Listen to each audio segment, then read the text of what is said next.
دوستو، ہمارے نبی پاک صلی اللہ علیہ وآلہ وسلم کی 5 مختصر لیکن خوبصورت احادیث.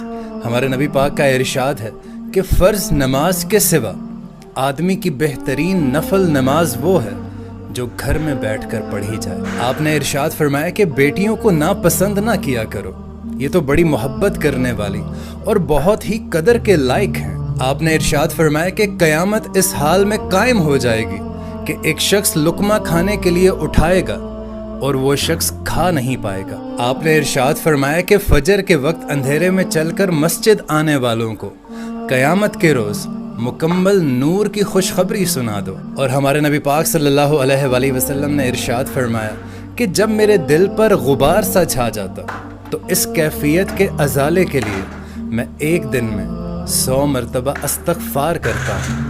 سبحان اللہ.